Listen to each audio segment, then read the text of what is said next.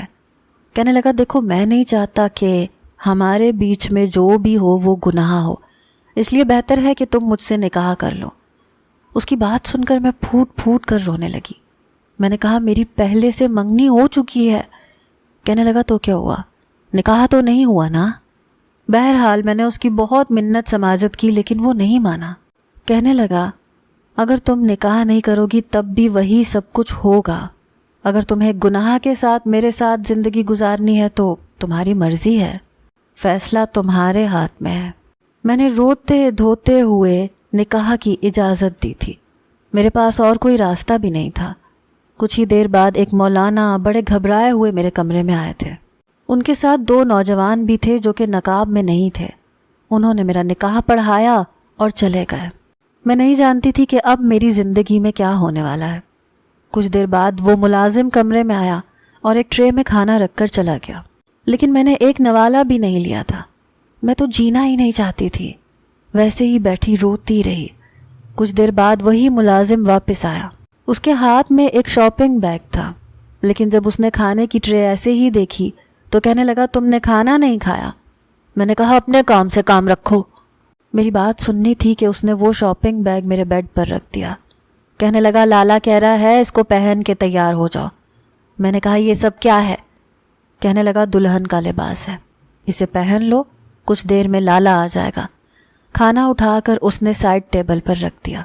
کہنے لگا کھانا بھی پھر تمہیں وہی کھلائے گا۔ یہ کہہ کر وہ نوجوان کمرے سے باہر چلا گیا۔ نہ میں نے وہ لباس پہنا تھا، نہ میں نے کھانا کھایا تھا۔ 1 گھنٹے بعد وہی نوجوان آیا جس نے مجھ سے زبردستی نکاح کیا تھا۔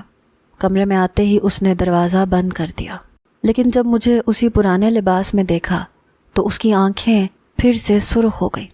اس کا چہرہ ابھی بھی نقاب میں تھا۔ کہنے لگا تم نے یہ لباس کیوں نہیں پہنا؟ میں نے کہا میرے لیے یہ نکاح موت سے بڑھ کر ہے، اچھا ہوتا تم مجھے گولی مار دیتے۔ میں نے تم سے نکاح صرف اس لیے کیا تھا تاکہ گناہ سے بچ جاؤں، لیکن میں تمہارے لیے کبھی بھی دلہن نہیں بنوں گی۔ تم جو کرنا چاہتے ہو کر سکتے ہو، بلکہ ایسا کرو اپنی ہوس پوری کرنے کے بعد مجھے گولی سے مار ڈالنا۔ میرا یہ کہنا تھا کہ وہ شخص میرے پاس آیا، مجھے بازو سے پکڑ کر زور سے بھینچا۔ کہنے لگا اس لباس کو پہنو ورنہ مجھے پہنانا پڑے گا۔ کیا چاہتی ہو تم؟ میں پہناؤں تمہیں یہ سب؟ اس کی بات سن کر میرے پورے وجود میں کرنٹ سا دوڑا تھا۔ میں نے آنسو بہاتے ہوئے نفی میں سر ہلایا۔ کہنے لگا صرف 15 منٹ دے رہا ہوں تمہیں، اسے پہنو۔ یہ کہہ کر وہ کمرے سے باہر نکل گیا۔ روتے دھوتے میں نے وہ لباس پہنا تھا۔ گولڈن اور میرون کلر کی فینسی میکسی تھی، اسی شاپر میں میک اپ بھی تھا۔ میں نے لپسٹک لگائی تھی صرف، اور کچھ بھی نہیں لگایا تھا۔ بار بار مجھے طلحہ کا خیال آ رہا تھا۔ جب اسے پتہ چلے گا کہ مجھے ڈاکو اٹھا کر لے گئے تو اس کے دل پر کیا گزرے گی۔ میں نے میکسی کا دوپٹہ اپنے سر پر لیا اور بیڈ پر بیٹھ کر دل ہی دل میں اپنی موت کی دعائیں کرنے لگی۔ کچھ ہی دیر بعد اسی نوجوان نے میرے کمرے کا دروازہ بند کیا اور میرے سامنے آ کر بیٹھ گیا۔ کہنے لگا اب اچھی لگ رہی ہو۔ میں نے اسے کوئی بھی جواب نہیں دیا تھا۔ کچھ دیر وہ بڑی محویت سے مجھے دیکھتا رہا۔ کھانے کی ٹرے میرے سامنے رکھی۔ کہنے لگا کھانا کھاؤ، لیکن میں نے انکار کر دیا۔ میں نے کہا میرے بھائی نے کبھی مجھے حرام نہیں کھلایا، اس لیے میں یہ حرام کا نوالہ نہیں کھاؤں گی۔ تم صرف اپنا مقصد پورا کرو، اور ایسا کرنا مجھے گولی مار دینا۔ کیونکہ تمہارے ساتھ گزارا ہوا وقت میرے لیے کسی اذیت سے کم نہیں ہوگا۔ میری بات سن کر مسکرانے لگا، کہنے لگا تمہاری مرضی ہے، ہمیں تو جو چیز آسانی سے نہ ملے ہم تو چھین کے لے لیتے ہیں۔ تم پیار نہیں دو گی تو میں زبردستی تم سے لے لوں گا، کیونکہ مجھے تو ہمیشہ سے ہر چیز ایسے ہی ملی ہے، چھین کر، جھپٹ کر۔ یہ کہہ کر اس نے اپنا نقاب اتارا تھا جو کہ ایک رومال سے کیا گیا تھا۔ دیکھنے میں وہ ایک خوش شکل نوجوان تھا، لیکن تھا تو ایک ڈاکو، ایک بد کردار انسان۔ اس شخص نے اپنا حق مجھ سے وصول لیا تھا۔ میرے بہتے آنسوؤں کی بھی اس نے پرواہ نہیں کی تھی، کر بھی نہیں سکتا تھا، کیونکہ ایسے لوگوں کے سینوں میں دل نہیں پتھر ہوتے ہیں۔ صبح مجھے روتا ہوا چھوڑ کر وہ کمرے سے باہر چلا گیا۔ اس پوری حویلی میں صرف ایک میں عورت تھی، باقی سب مرد تھے۔ جس شخص سے میرا نکاح ہوا تھا اس کا نام افتخار تھا۔ 2 دن تک میں کمرے سے باہر نہیں نکلی۔ ملازم میرے آگے کھانا رکھ جاتا جسے میں ہاتھ بھی نہ لگاتی، اور وہ شخص رات کو آ جاتا۔ تیسری رات تھی جب وہ میرے پاس آیا تو کہنے لگا تم کب تک اپنی ضد پر قائم رہو گی اور بھوکی رہو گی؟ 2 دن سے میں نے صرف پانی پی کر گزارا کیا تھا، لیکن اب تو میرا دماغ چکرا رہا تھا۔ میں نے کہا اچھا ہے میں مر جاؤں؟ کہنے لگا میں مرنے نہیں دوں گا تمہیں کسی قیمت پر میں مرنے نہیں دوں گا۔ یہ کہہ کر اس نے کھانے کی ٹرے میرے سامنے رکھی، ایک نوالا توڑا، میرے منہ کے قریب لے آیا۔ میں نے اس کا ہاتھ جھٹک دیا۔ میں نے کہا بس کر دو، میں انسان ہوں، پتھر نہیں ہوں جس کے ساتھ تم جیسے چاہے رویہ رکھو۔ کہنے لگا میں جانتا ہوں تم انسان ہو، اسی لیے میں نے ابھی تک تمہارے ساتھ کوئی بھی جانوروں والا رویہ نہیں رکھا ہے، تم سے رشتہ بھی بڑے پیار سے نبھایا ہے، تمہیں جانوروں کی طرح میں نے مارا نہیں ہے، نہ میں نے تمہارے ساتھ کوئی بدسلوکی کی ہے، اور دیکھو کھانا بھی اپنے ہاتھ سے کھلا رہا ہوں، اور یہ بھی ایک اچھا انسان بننے کے لیے۔ چلو اب منہ کھولو، ورنہ ہو سکتا ہے کہ تم میری بات سے انکار کرو تو مجھے جانور بننا پڑے۔ اس بار اس کا لہجہ سخت تھا۔ میں نے کہا میں خود کھا لوں گی۔ کہنے لگا نہیں، آج تو اپنے ہاتھوں سے کھلاؤں گا، اور آئندہ اگر نہیں کھاؤ گی تو پھر اپنے ہاتھوں سے ہی کھلاؤں گا۔ جب کھانا ملازم لے کر آئے تو کھا لیا کرو۔ بمشکل میں نے اس کے ہاتھ سے کھانا کھایا تھا، ہر نوالے کے ساتھ پانی کا گھونٹ بھرتی تھی۔ تیسری صبح کہنے لگا کہ ہمارے گھر میں کوئی خاتون نہیں ہے، اس لیے اگر تم کچن کا رخ کر لو تو ہمیں فائدہ ہو جائے گا، کیونکہ ہم مردوں کو تو جیسا پکانا آتا ہے پکا کے کھا لیتے ہیں، لیکن اب بیوی ہے تو دل چاہتا ہے کہ اس کے ہاتھوں کا مزیدار پکا ہوا کھانا کھاؤں۔ میں نے اپنا رخ بدل لیا تھا۔ پھر میں نے سوچا کہ مجھے باہر نکلنا چاہیے، ہو سکتا ہے مجھے بھاگ جانے کا کوئی راستہ نظر آ جائے۔ میں اس کے ساتھ ہی کچن تک آئی تھی۔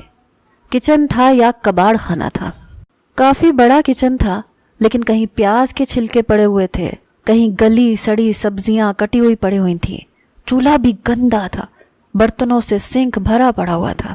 اس نے کافی زیادہ گوشت لا کر دیا، کہنے لگا اسے پکا دو۔ میں نے 2 گھنٹے لگا کر پہلے کچن صاف کیا، پھر میں نے کھانا بنایا، البتہ روٹی میں نے نہیں بنائی، وہ اس کے ملازم لڑکوں نے بنائی تھی۔ کھانا بنا کر میں اپنے کمرے میں ہی آ کر بیٹھ گئی، لیکن گھر کا پورا جائزہ لے چکی تھی۔ گھر کے بیرونی طرف 3-4 نوجوان پہرے داری کرتے تھے۔ وہ حویلی کافی قدیم تھی، شاید بہت سالوں سے خالی بھی تھی، جس کی صاف صفائی کر کے انہوں نے اپنی رہائش کا انتظام کر رکھا تھا۔ باہر سے لوگ کھانا کھا رہے تھے، ساتھ میں باتیں بھی کر رہے تھے۔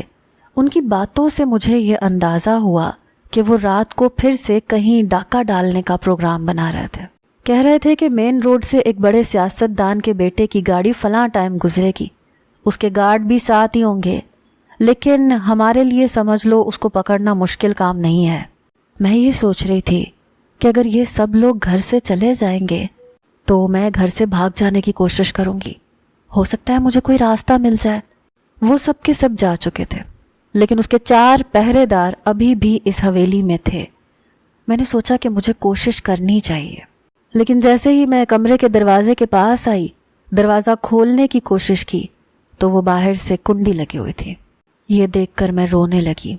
وہ شخص بہت چلاک تھا، میری سوچ سے بھی زیادہ چلاک۔ مجھے کمرے میں بند کر کے گیا تھا تاکہ کہیں میں بھاگنے کی کوشش نہ کروں۔ کیا مصیبت تھی، کس عذاب میں پھنس گئی تھی میں۔ یہاں سے باہر نکلنے کا کوئی بھی راستہ مجھے نہیں مل رہا تھا۔ 2 گھنٹے بعد مجھے شور کی آواز سنائی دی اور اس کے بعد میرے برابر والے کمرے کی کنڈی کھڑکی تھی۔ وہاں پر شور ہونے لگا۔ اتفاق تھا کہ اس پرانی حویلی کی کھڑکیاں ایک دوسرے کمروں میں کھلتی تھیں، حالانکہ وہاں کے شیشے لگے ہوئے تھے اور رنگ دار شیشے تھے۔ میں نے انہی میں سے جھانکنا شروع کیا۔ ہلکی ہلکی پرچھائیاں مجھے نظر آ رہی تھیں۔ 4-5 لوگ تھے جو کہ ایک لڑکے کو وہاں پر کرسی پر بٹھا کر باندھ رہے تھے۔ شاید وہی سیاستدان کا بیٹا تھا جس کو ان لوگوں نے پکڑا تھا۔ وہ بار بار کہہ رہا تھا کہ مجھے چھوڑ دو۔ دوسری آواز افتخار کی تھی۔ کہنے لگا ایسے کیسے چھوڑ دوں؟ تمہارے باپ سے تمہاری قیمت تو وصول کر لوں پہلے، پھر تمہیں چھوڑوں گا۔ مجھے افسوس ہونے لگا کہ کیسا غلیظ شخص تھا۔ پھر اس نے فون نمبر ملا کر اسے کہا کہ چل بول اپنے باپ سے کہ تجھے ہم نے اغوا کر لیا ہے، اس لیے 5 کروڑ کی رقم تیار رکھے۔ وہ 5 کروڑ اسے کب اور کہاں لا کر رکھنا ہے یہ ہم اسے بتائیں گے۔ وہ لڑکا بہت پریشان لگ رہا تھا۔ یوں دیکھنے سے تو سمجھ نہیں آ رہی تھی، لیکن لگ رہا تھا جیسے عمر کا زیادہ نہیں ہے۔ اس نے فون پر وہی سب کچھ بولا جو کہ افتخار نے اس سے کہا تھا۔ یہ کہہ کر اس نے فون افتخار کے ہاتھ میں دے دیا۔ افتخار نے اپنی ڈیمانڈ بتائی اور فون بند کر کے سم نکالی اور پھینک دی۔ اپنے ساتھی سے کہنے لگا کہ یہ فون توڑ کر پھینک دو، اس کا کام ختم ہو گیا ہے۔ وہ شخص نہایت شاطر دماغ کا تھا۔ کبھی بھی کوئی ایسی نشانی نہیں رکھتا تھا کہ جس سے اسے ٹریس کیا جا سکے۔ کچھ ہی دیر کے بعد اس لڑکے کو وہ لوگ باندھ چکے تھے۔ اب ایک کمرے سے ایک ایک کر کے سبھی باہر چلے گئے۔ کمرے کو بند کر دیا گیا۔ اس کے ٹھیک 20 منٹ کے بعد میرے کمرے کی کنڈی کھلی۔ میں فوراً سے کھڑکی کے پاس سے ہٹ گئی کہ کہیں اسے یہ شک نہ ہو جائے، اور میں جا کر بیڈ پر بیٹھ گئی۔ اس نے دروازہ کھولا، مجھے جھانکتے دیکھ کر کہنے لگا کیا بات ہے، سوئی نہیں؟ پھر کہنے لگا او ہاں اچھا، میرا انتظار کر رہی ہوگی۔ اچھی بیوی ایسی ہی ہوتی ہے، رات کو شوہر کا انتظار کرتی ہے۔ میں نے اسے غصیلی نظر سے دیکھا تھا۔ مجھے غصے میں دیکھ کر ہنسنے لگا۔ کہنے لگا جانے من، اتنی اچھی تم ہو نہیں کہ رات کو 2 بجے تک میرے انتظار میں جاگتی رہو گی، میری راہ میں پلکیں بچھائے بیٹھی رہو گی۔ یہ کہتے ہوئے وہ میرے برابر میں بیٹھ گیا تھا۔ میں پیچھے ہٹ گئی، پھر میرا چہرہ اپنے ایک ہاتھ میں لیا۔ کہنے لگا اب بتاؤ کیوں جاگ رہی تھی؟ یہ دیکھنا چاہتی تھی کہ ہم کس کو اغوا کر کے لائے ہیں؟ میں اس کی بات سن کر ہڑبڑا کے رہ گئی۔ پھر اپنے ہاتھ سے اس نے میرے دونوں جبڑوں کو مضبوطی سے پکڑا۔ آنکھیں اس کی آہستہ آہستہ سرخی مائل ہونے لگی، غصہ بھی آنے لگا۔ میری آنکھوں میں آنکھیں ڈال کر کہنے لگا کان لگا کر باتیں سنتی ہو ہماری کہ ہم کہاں جا رہے ہیں اور کہاں نہیں۔ پھر اسی کھڑکی کی طرف اشارہ آنکھوں سے کرنے لگا جہاں سے میں دیکھ رہی تھی۔ یہ دیکھنے کی ناکام کوشش کر رہی تھی۔ کہنے لگا یہ رنگ برنگی کھڑکیوں سے کیا جھانکنے کی کوشش کر رہی تھی؟ یہ سن کر تو میرا دل دھک سے رہ گیا۔ وہ کیسے ساری باتیں جان سکتا تھا؟